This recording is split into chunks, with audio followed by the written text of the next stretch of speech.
Is it time for you to stop watching these videos? No, actually, it's not. You can at least do one more. Stick around. Hello, welcome back to some more early morning barking, talking about BPD and NPD by somebody that has both. Let's talk about using therapy as a crutch, and we'll go from there. You can use therapy as a crutch, you know. It happens. It's a thing. When I was doing therapy in the beginning, which is over here, we were always talking about the day when we're all better, and we'll end therapy and we'll walk out of therapy with big grins on our faces going, isn't this amazing how we're all better today? And that's not how it works. This is not graduating from university or something like that. Ending therapy comes when you need to end therapy. And that point comes when you've gotten everything you can out of therapy. There is a point that you reach where you've dealt with that trauma, where you've talked through all your problems, where you've learned the tools you need to go out and live your life. So why are you still coming to therapy? And it's important at that point for a therapist to recognize they don't need this anymore. They should go. Because at that point, it becomes something that is a crutch that you don't need. It becomes something that keeps you in that headspace when really you should be moving beyond it. And here we are, subscribing to mental health YouTube videos. And we do it at first to get the help, right? There's the understanding, the help. Maybe I'm not going through this alone. What is this I'm going through? There's a whole list of reasons why we subscribe to these videos, why we seek out this kind of content. And we can find it very useful. I certainly did, and I try to be for you, where we talk, shared experiences, hearing from people who've gone through these same problems as us.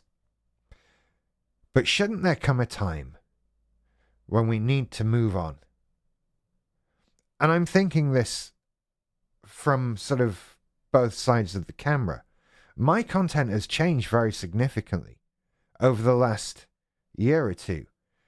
And it's become more sparse. Because while I've been moving on, which is over here,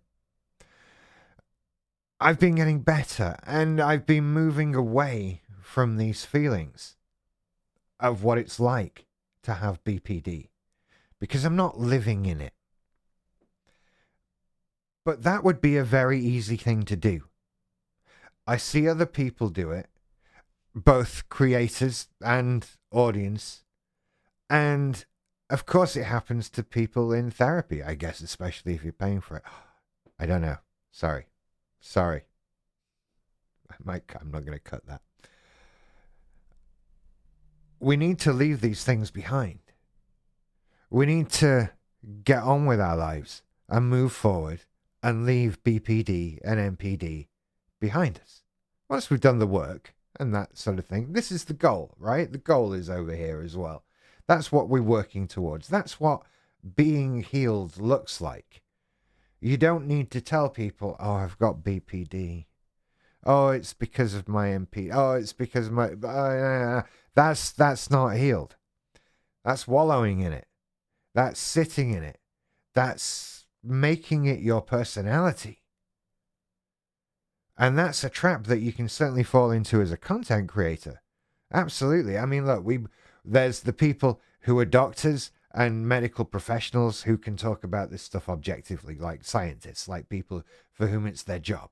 And then there's people like myself who that's absolutely not my job, but I've lived through it and I'll tell you a story or two, by God, right? That's where we are. But I can't, we have to move on. We can't stay in it because being a guy with BPD is not my personality. It's not who I am. I don't want to tell you about it. I don't want to make it a thing we have to deal with in my day-to-day life. That for me is not what healthy looks like. That for me is not what better is. Better is I can just get on and live my life like a normal person. Now, personally, I have a few other problems. I don't mean to brag, but, There's a lot going on in here, and so maybe I do better some days than others. But everything I need to know about getting over BPD is already in here.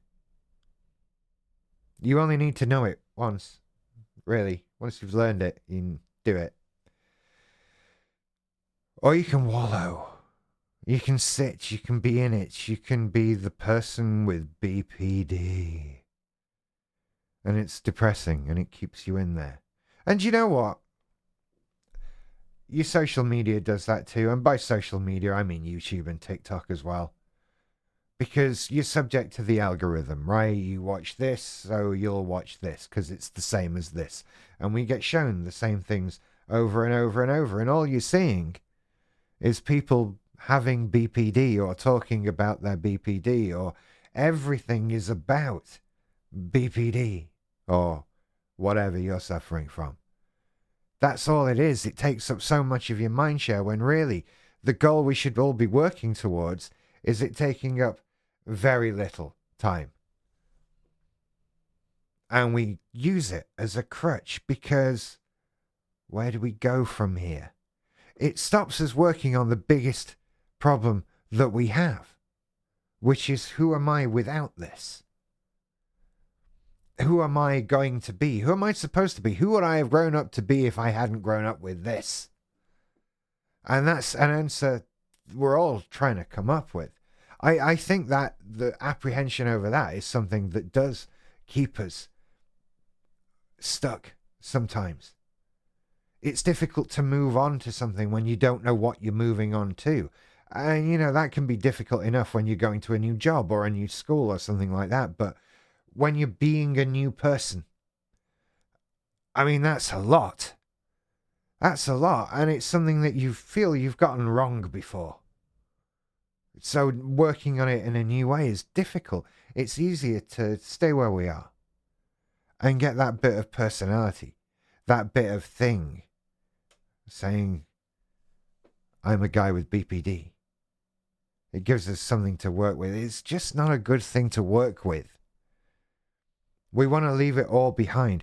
Don't make this your personality. Don't make this your identity. I understand. You might be at a point where you feel you offer the world some sort of explanation. I think is that the right way of putting it? That's how I always felt. So I feel like I should tell you why I'm like this. And now I'm at a point where I'm not like anything because of BPD. And so I don't have to explain it. It never comes up. It's not a thing. I have my particular accommodations for myself that I make. I have the tools I use. But it's not a day-to-day problem. It's not something I need to make strangers aware of. It's not something that needs to be taken into account. Not anymore. I get that it once was, but not anymore. And so you have to find something else to do with yourself, with your personality, with your life. Because it's not about feeling bad anymore. It's not about staying in this headspace of, oh, but what about my favorite person?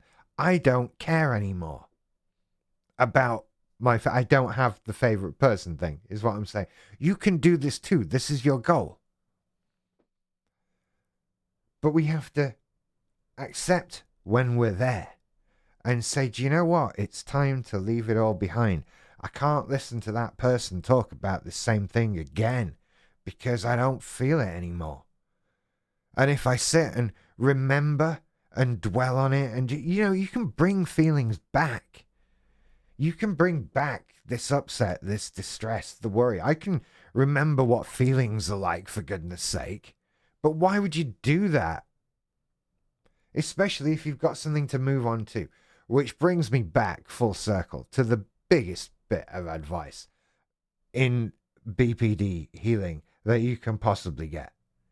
Which used to be do it tomorrow. Which is still like world-class advice. Don't get me wrong. But get a life. I'll say this over and over again. Get a life. And I don't care what it is, but it can't be your mental health. That's not your life.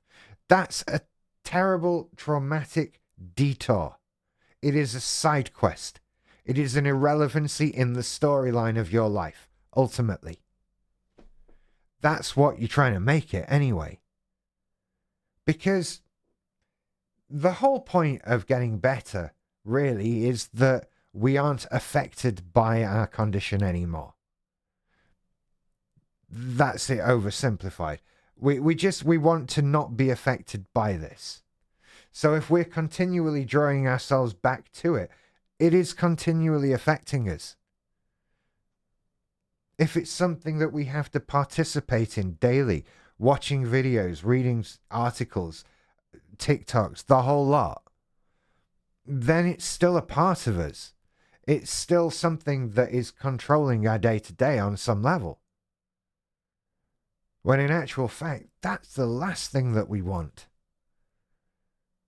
And it's a crutch. I don't know what I'm going to, or I'm unsure about what I'm going to. I'm going to hold on to this just a bit to steady myself. But while you're doing that, you're not doing the other thing. Right? If you go to the skating rink and just hold on to the side, you aren't really ice skating. Yeah, you've got the shoes on, you're on the ice. But is that, if I'm just holding on and sort of edging around, is that ice skating? It's not ice skating. Not really, no. And we're doing the same thing with our mental health. Hello, I am the barrier at the side of the skating rink. At some point, we all have to let go. I'm not saying do it now. I'm not saying, oh, it's over now, just unsubscribe. Please don't unsubscribe. I can't stress that enough. But what I am saying is, be aware there's a point that you should positively be working towards, where that's what you do. Where you do say, thanks, Rich. It's been a great journey. I don't need you anymore. I don't want to keep you forever. I want you to get better. I want you to perhaps stick around just because you like hanging out and I'm funny or something. I don't know. But I don't want you to be in this headspace. I don't want you worrying about what are you going to do if you split, because I don't want you to split, because you can get to that point and we'll make videos about that. But there comes a time when you have to push off onto the ice. Maybe you will fall down. Then you have to get up again, don't you? Because you can't live on the ice.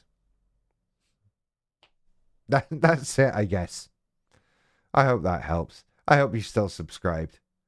I hope if you weren't subscribed, you go and do that now. It's just a little button underneath. And like I say, I'm not really going anywhere. But anyway, pop on over to earlymorningbarking.com where there's links to all my things, including Patreon and stuff like that. Thank you so much to everyone who supports me on Patreon. You're awesome, and I love you so much. More videos coming soon. You all take care. I'll see you later. Bye-bye.